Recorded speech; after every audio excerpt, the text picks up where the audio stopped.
Continuamos. A continuación, el ingeniero Juan Andrés Almonacid, de Pan American Energy, disertará sobre cambio de estrategias de mantenimiento de caudalímetros basado en análisis de confiabilidad, metrología y costos. Buenas tardes, Juan Andrés.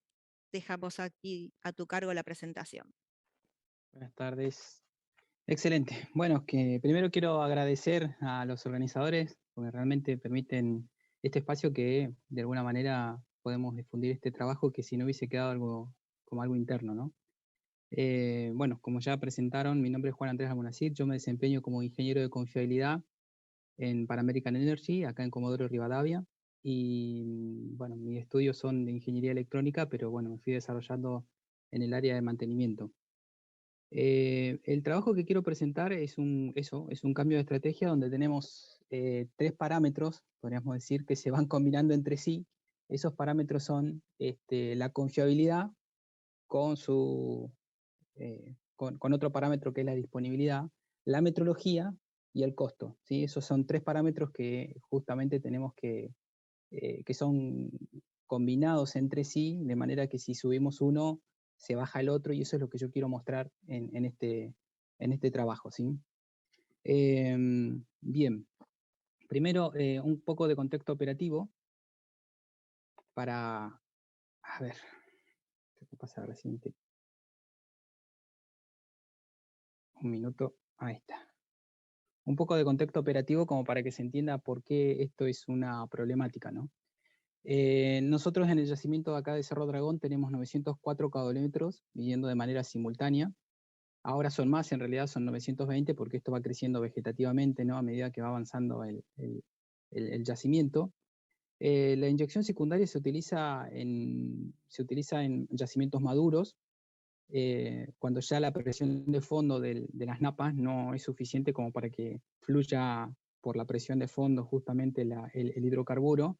Se le inyecta en las napas, como se puede observar en esta zona, se inyecta, hay una inyección de agua que se realiza a distintas capas, a distintas napas de acuíferas que van arrastrando el petróleo que están en las distintas napas, y luego tenemos el pozo productor que en base al levantamiento artificial y acompañado por la presión, por el aumento de presión de fondo, permite arrastrar mayor cantidad de petróleo, ¿no? De otra manera la producción no sería posible. Así que y la importancia del caudalímetro de inyección es esa, es que nos permite seguir avanzando con la producción o seguir produciendo, aun cuando la presión de fondo haya sido reducida, ¿no? Justamente por ser un yacimiento maduro. La medición en este caso es muy sencilla, ¿sí? Lo que tenemos es un lazo de 420 mA que reporta una escada. Cada pozo de inyección tiene un caudalímetro electromagnético que va midiendo el agua que se inyecta. Con un lazo de 420 se reporta a un PLC que está conectado por radio a un sistema de escada centralizado. Pero la dificultad, la dificultad se encuentra en esto. Acá a la derecha tenemos un mapa. El yacimiento abarca dos provincias, ¿sí? La parte sur de Chubut y la parte norte de Santa Cruz.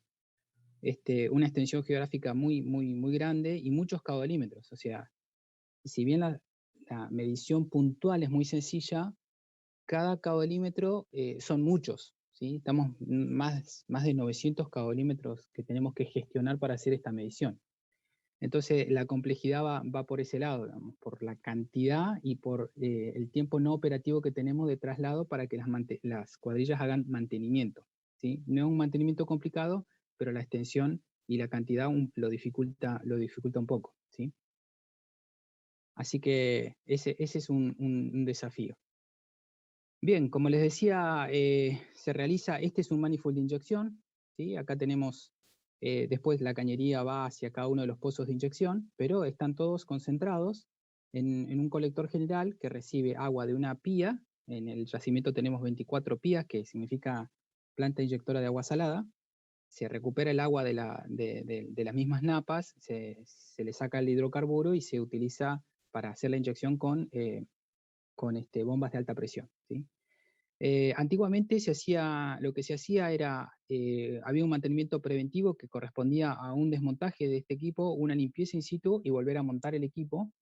Eso se descontinuó hace unos 3 años más o menos porque se vio que la confiabilidad caía mucho y que el equipo no medía de manera exacta o precisa, mejor dicho, no medía de manera precisa cuando pasaban los 3 años ya seguramente había tenido algún otro tipo de intervención, ya sea reemplazo o de limpieza, alguna otra intervención previa al mantenimiento preventivo. Entonces el mantenimiento preventivo se cambió por un contraste anual con un caudalímetro ultrasónico, que es el que se encuentra abajo, ¿sí?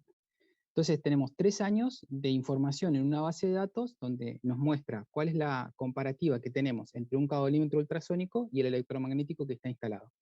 Había cierto prurito en hacer esto porque justamente el caudalímetro electromagnético tiene mayor precisión que un ultrasónico portátil como el que se está utilizando, pero fue la mejor alternativa que se tuvo como para poder hacer un seguimiento del caudalímetro electromagnético, porque de todas maneras este caudalímetro electromagnético se estaba desviando, ¿sí? En el momento de hacer la medición, con el tiempo se terminaba desviando.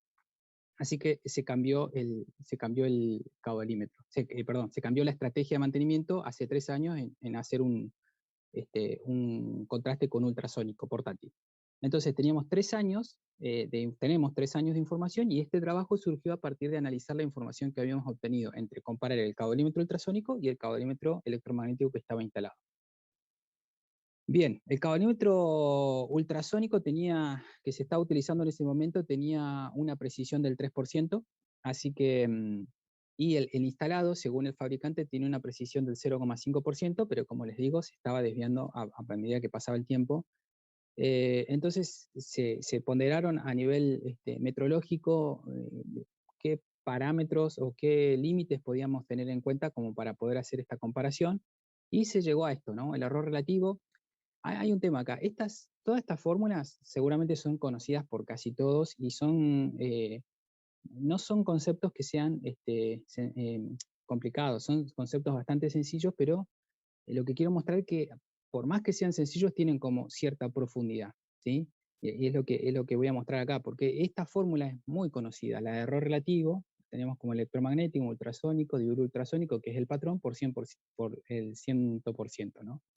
Entonces se tomó un criterio de cuando el error relativo era menor al 5%, la medición se aceptaba, no se hacía ningún tipo de intervención en el equipo.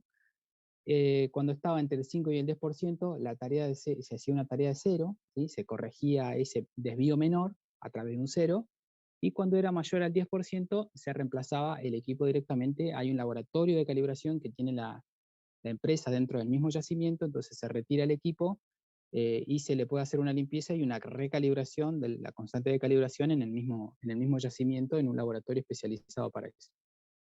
Así que esa era la función que se estaba utilizando. Pero analizándolo un poco más y poniéndole un poco más el bagaje de la parte de confiabilidad, nosotros podemos pensar que podemos pensar que esta medición aceptada como una función de confiabilidad y hacer un cálculo de cuál es la confianza que yo tengo en la medición, ¿sí? Algo esencial que tenemos que definir acá, como está dicho en RCM, ¿no? Es definir la función, para luego poder definir la falla funcional. En este caso, la falla funcional está definida no como que el equipo no mida, sino que el equipo mida fuera de una tolerancia especificada. Eso es lo que está diciendo esta fórmula, ¿no? Si la reinterpretamos a partir de la función de confiabilidad, decimos, bueno, si mide fuera de esta tolerancia, entonces mi equipo está en falla, ¿sí? Les vuelvo a repetir, a veces como que uno piensa que falla significa que el equipo no mide. En este caso no es eso, es que mide desviado, ¿sí? Desviado de cierto porcentaje. Entonces, pensando esta función, definiendo así la función, ¿sí? Como que el equipo mida dentro de cierta tolerancia, podemos calcular la confiabilidad de la medición que nosotros estamos teniendo. Así que teníamos una gran base de datos, era una base de datos bastante amplia de 3 años y se pudo hacer un ajuste de confiabilidad. Y los otros dos, cuando ya tenemos un error relativo entre el 5 y el 10 y mayor al 10, podemos pensarlo como modos de falla. Un modo de falla menor, cuando estábamos entre el 5 y el 10%, y un modo de falla mayor, cuando teníamos mayor al 10%. El modo de falla menor se trataba de solventar con una tarea de cero y el mayor con una tarea de reemplazo de equipo. Así que, definido de esa manera, nosotros podemos ahora calcular justamente la confiabilidad que nosotros tenemos en la medición de nuestro instrumento, ¿sí? Se hizo con un software especializado, ¿sí? Que justamente a partir de la base de datos que se tenía, un ajuste de confiabilidad. Y nos dio esto, ¿no? Nos dio una log normal, y que al año, que es lo que está mostrado ahí en líneas rojas, tenemos 0, en un 61,81% de confiabilidad, o sea, una confiabilidad que decae bastante rápido, ¿sí? Quiere decir que luego hay muchos equipos, 346 equipos que van a ser intervenidos de alguna manera, ya sea por hacerle cero o por reemplazarlos, ¿sí? Están intervenidos de algún modo de falla.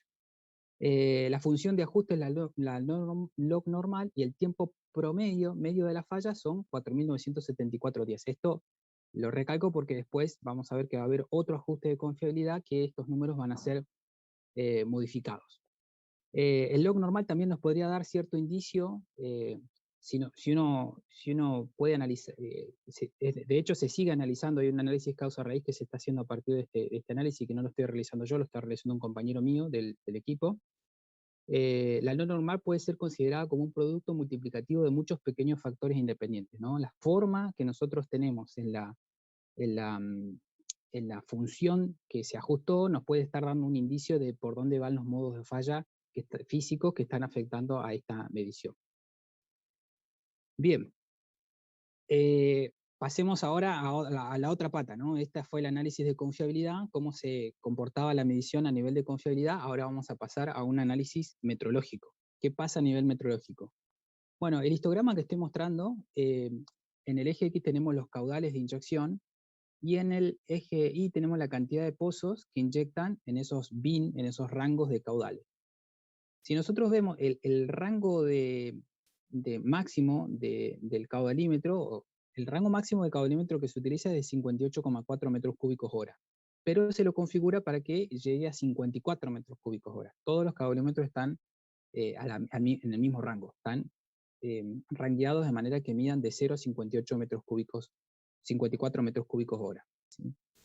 Bien, si uno hace este histograma, uno ve que toda esta curva está como muy abajo en el rango. La curva roja nos está indicando que hay casi un 90% de los caudalímetros que están midiendo por abajo del 50% del rango.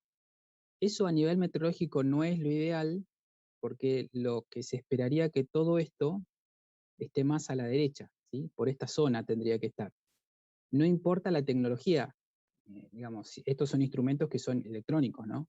Y a veces uno tiende a pensar de que como es electrónico, como que tiene precisión infinita, o no sé, hay como cierto, a veces hay como cierto, como que lo electrónico es mejor. Y no siempre, ¿no? Esto siempre tiene que estar un poco más a la derecha para medir bien. Tenemos que estar dentro del rango de medición de los caudales que estamos midiendo. Esto está muy, muy hacia la izquierda, y eso va a generar ciertos inconvenientes.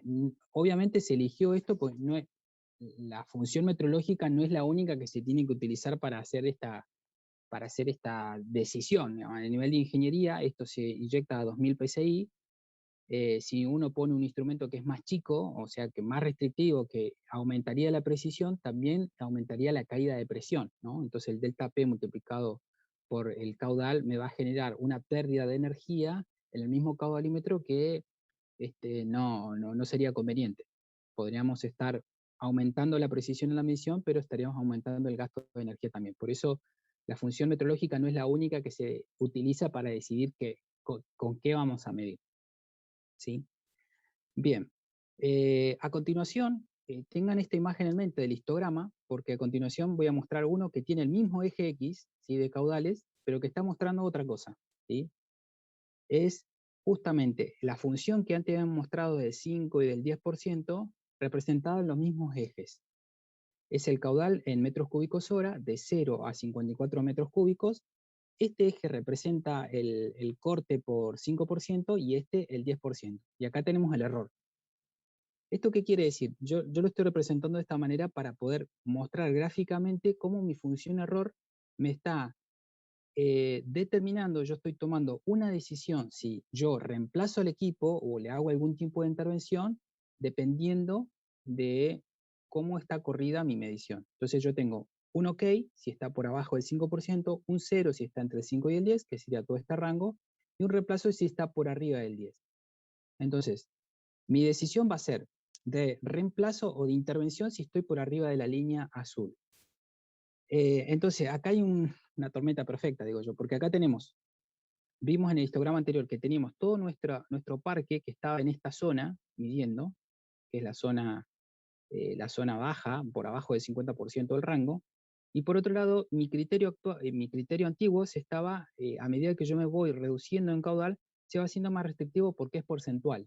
No es un valor absoluto, sino que es porcentual del caudal medido. Entonces, a medida que yo voy descendiendo, también voy tomando una decisión de reemplazo cada vez más restrictiva. Sumado a lo siguiente, sumado a que la precisión del instrumento que yo estoy utilizando como ultrasónico es baja. Si yo tengo de 3%, es esta, 3% en todo el rango, quiere decir que yo por abajo de este valor, que son 32 metros cúbicos hora, estoy tomando una decisión que no sé si va por el lado de que el equipo está midiendo porque está dentro de su precisión, está midiendo desviado porque está dentro de su precisión, o en realidad hay un cambio en el proceso que hace de que amerite hacer una intervención en el equipo, ¿sí? Así que tenemos estos dos efectos, ¿no? Un histograma que está muy a la izquierda, una función de decisión, de reemplazo, de intervención que es muy restrictiva, sobre todo cuando va cayendo los caudales, y la precisión del equipo que utilizamos como patrón, que no es la mejor. Entonces había que revisar un poco esto para saber cómo nos estaba impactando. Así que el análisis metrológico también dio una alerta que había que prestar atención cuáles eran los criterios de decisión que estamos tomando para hacer la intervención del equipo, en este caso el caudalímetro, ¿sí? Así que ahí entra la incertidumbre. Si uno entra un poco más en la parte meteorológica, uno sabe de que la incertidumbre es un grado de creencia que podemos tener que el valor se encuentre dentro de cierto rango. Cada tecnología que estamos utilizando tiene cierta incertidumbre. Es un valor, un parámetro que está asociado a la misma medida y al sistema de medición que estamos utilizando. Es una cota que nos permite saber dentro de qué rango nosotros tenemos la confianza de que nuestra medición va a estar. Ningún sistema es infinitamente preciso, ¿no? Necesitamos siempre, si hacemos un análisis metrológico, tener en cuenta la incertidumbre, que es en qué rango vamos a tener nosotros la confianza de que va a estar nuestra medición. Así que se evaluó la incertidumbre de los equipos que se estaban utilizando. En este caso teníamos el electromagnético, que está ahí mencionado como EM. Se determinó que esta era de 0,292 en todo el rango. Esta es una idea un poco conservadora, porque podía haberse hecho estratificado. Se tomó el 0,5% al máximo rango y se supuso de que se respetaba para todo el rango esa precisión. Lo mismo para el ultrasónico de 3%, que obviamente da una incertidumbre mayor, y la del ultrasónico 1%, que era un nuevo aparato que se estaba utilizando con una misma tecnología ultrasónico, pero con mayor precisión. También portátil, todas las mismas características, pero con una tecnología un poco mejor, que hacía que tenga mayor precisión. ¿Cuál es lo importante de esto? Lo importante es que cuando nosotros medimos no podemos comparar valores. Ahora tenemos que comparar bandas. Entonces, nuestro criterio de decisión, si vamos a intervenir o no un equipo, ya no puede estar dado por restar dos valores o necesitamos tener un criterio un poco más pensado comparando bandas. Por ejemplo, si nosotros tenemos, supongamos que en el caso ideal, ¿no? Tenemos 12 metros cúbicos hora circulando por una cañería y lo medimos con distintas tecnologías. En este caso lo medimos con una tecnología electromagnético, vamos a tener una banda, que es la azul, donde vamos a tener una gran probabilidad que esté nuestra medida, y las bandas, bueno, los bigotes, que nos van a dar mucha más probabilidad todavía. Tenemos una banda que nosotros podemos tener la certidumbre de que un nivel de confianza suficiente de que nuestra medición de 12 metros cúbicos va a estar ahí. Pero ¿qué pasa? Lo que va a pasar es que yo cuando mida voy a estar midiendo entre 11,7 y 12,2 y esa medición va a estar bien, porque está dentro de la incertidumbre del equipo. Si se separa más, puedo dudar.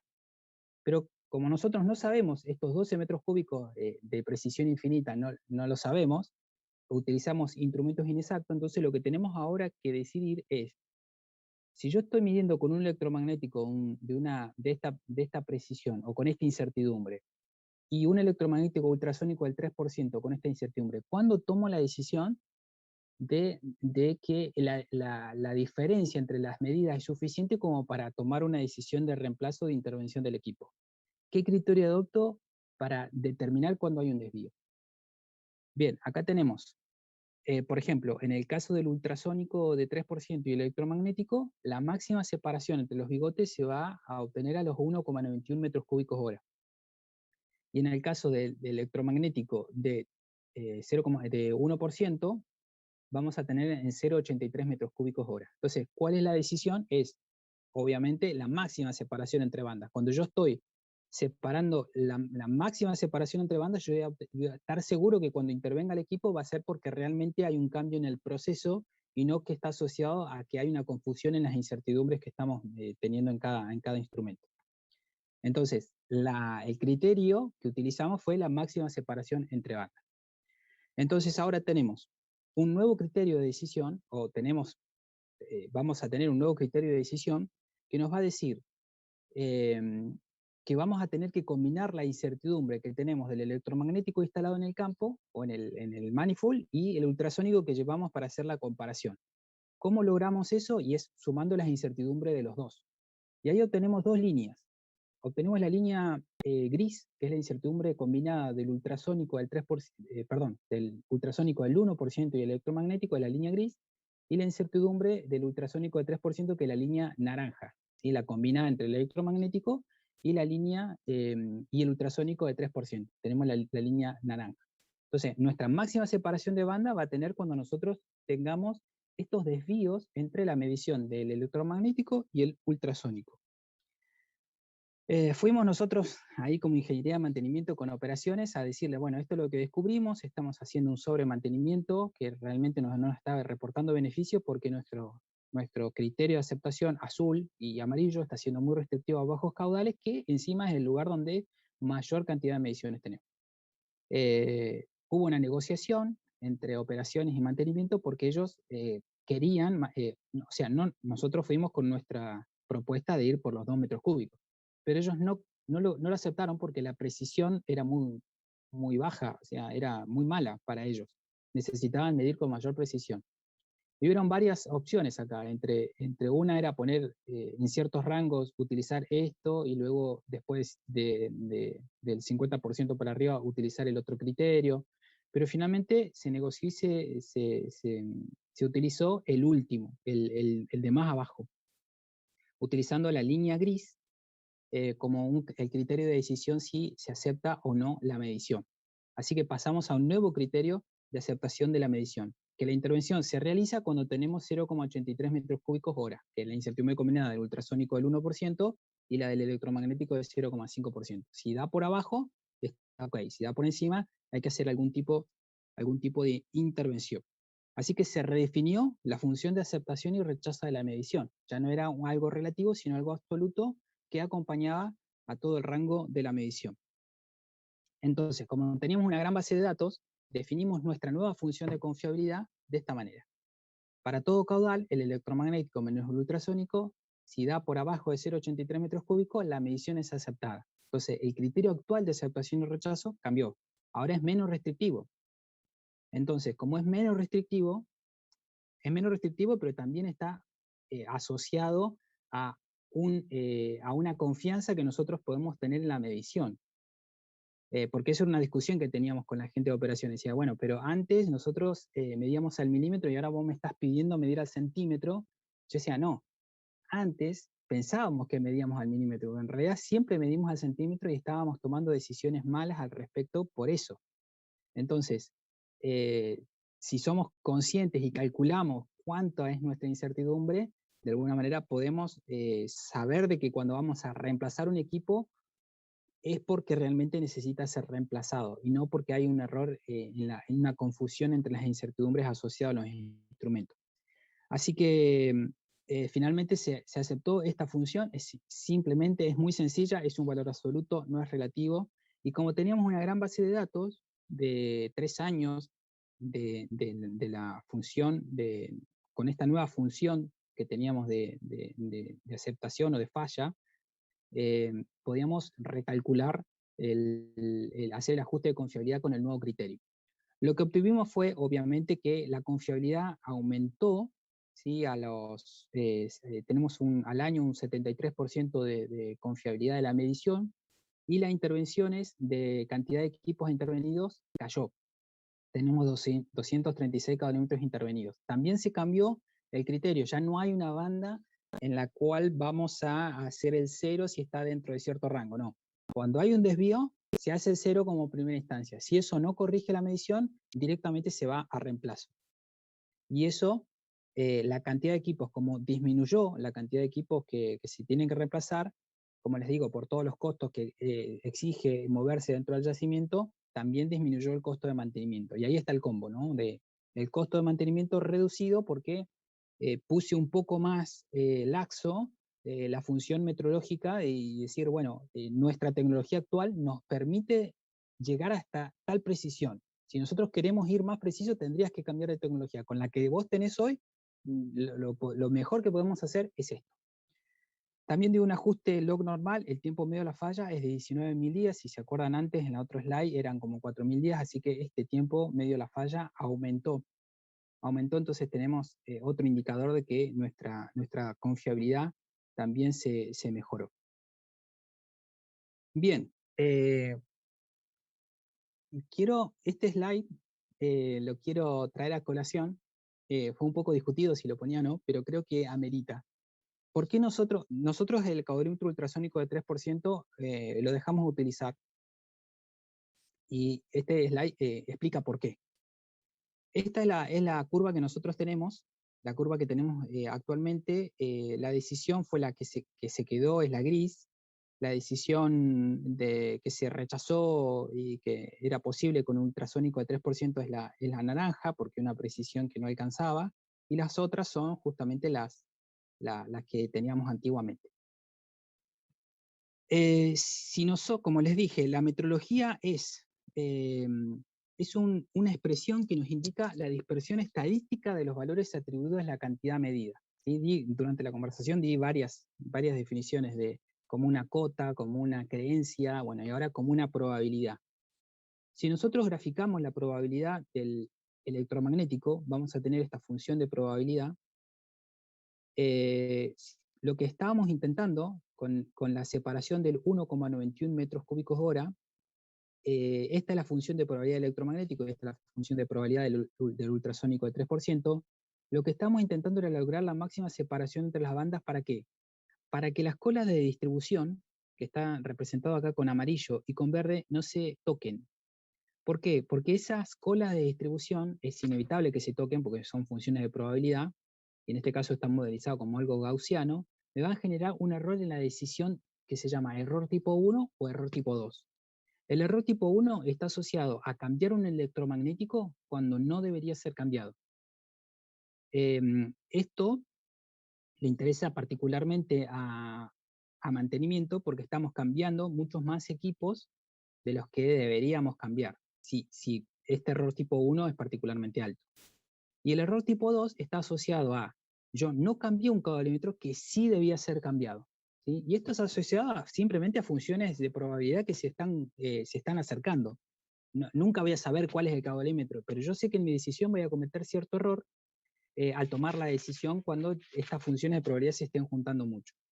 ¿Qué pasa si yo este ultrasónico de 3% lo corro demasiado hacia la izquierda? ¿Sí? Que es lo que finalmente negociamos con la parte de producción, ¿no? De operaciones. Lo llevamos al 0,83. Lo que va a pasar es que va a incrementarse mucho la colita verde, que es cambiar equipos cuando no deberían ser cambiados. Da un 4,96% de probabilidad de cambiar un equipo en forma errónea. pero sobre todo da un error muchísimo más grande, que es del 51%, de dejar un equipo que está midiendo erróneo, tomar la decisión de dejarlo cuando en realidad deberíamos reemplazar. ¿Por qué? Porque nuestro contraste está siendo, de hecho, este error tipo 2 también se llama error de contraste, nuestro error está siendo demasiado, nuestra campana es demasiado achatada. Entonces, si cambiamos de tecnología, pasamos a una tecnología ultrasónica también, pero de un 1%, también se ven reducidos los tiempos no, las colitas, las colas de probabilidad que se juntan, que se solapan, también se ven reducidos. Entonces tenemos que el error tipo 1, que digo yo, que le interesa mantenimiento porque genera mucho reemplazo de equipo, estamos en el 3,12%, y el error tipo 2, que podríamos decir que le interesa a producción, porque de alguna manera me está indicando que el equipo que yo estoy midiendo está midiendo bien, cae al 6,46%. Por eso se tomó la decisión de utilizar solamente ultrasónicos del 1% al hacer esta comparación. Siempre utilizar una tecnología un poco superior siempre ayuda, pero acá se puede cuantificar de cuánto es lo que ayuda. Nos permite eliminar estos errores en la decisión. Bien, finalmente se simuló el comportamiento, ya que teníamos una base de datos y teníamos un ajuste de confiabilidad, también podemos calcular la disponibilidad y los costos asociados a este cambio de estrategia. Cambiamos de estrategia, pasamos de una función relativa, de error, pasamos a una función absoluta, cambió la confiabilidad, también cambió la disponibilidad. Así que se simuló el comportamiento del parque, y se estima el ahorro logrado. Esto fue implementado hace unos meses, así que está mostrando muy buenos resultados, y la estadística se está cumpliendo. Pero dejaré para otro congreso contarles si cumplieron los números y en qué número, pero en qué razón, ¿no? Pero se está cumpliendo, ¿no? La estadística, si está bien hecha, siempre da buenos resultados.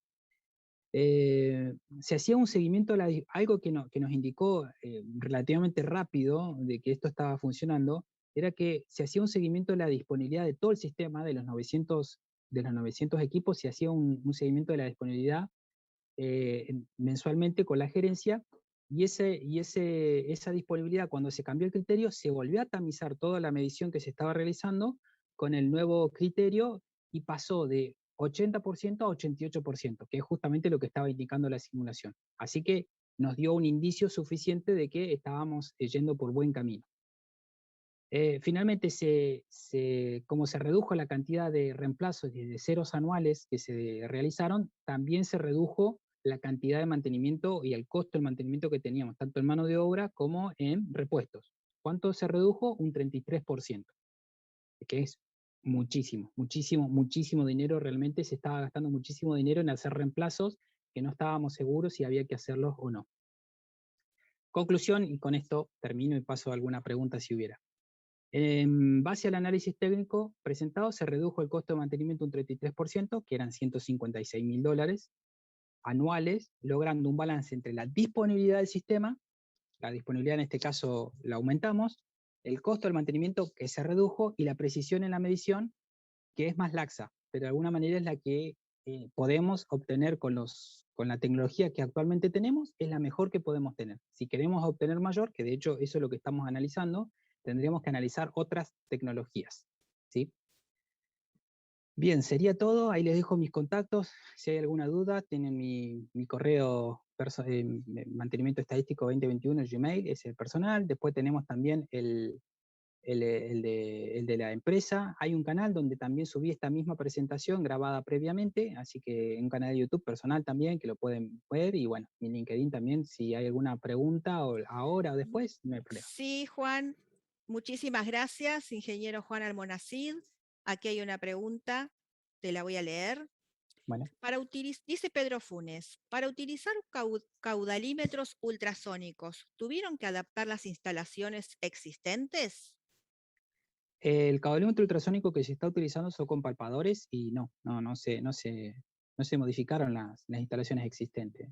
Se hace un preventivo anual para poder hacer el contraste, la comparación entre los dos ultrasónicos, y lo único que se hizo fue alisar una de las paredes para poder tener un mejor contacto de los palpadores.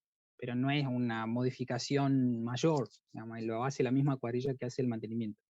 Lo que estamos analizando ahora como nueva tecnología es utilizar un ultrasónico integrado ya, que ahí sí vamos a necesitar alguna modificación en la instalación porque sobre todo el avance entre las bridas es distinto. Entonces ahí sí se va, pero todavía no, se está haciendo un protocolo para analizar si ese ultrasónico integrado, que ya no es portátil, sino que es lo mismo que el electromagnético, pero ultrasónico, eh, eh, si su funcionamiento es más confiable que el electromagnético, se va a reemplazar. Y bueno, ahí sí va a haber un costo de adaptación del piping al caudalímetro. Pero actualmente no, el ultrasónico es externo, se hace la medición y se retira. No se hace otra adaptación. Bueno, muchísimas gracias, ingeniero Juan Almonacid, por esta presentación. Un placer tenerlo aquí en el Congreso. Muchas gracias. Seguimos entonces, un gusto. Bueno, ahora sí,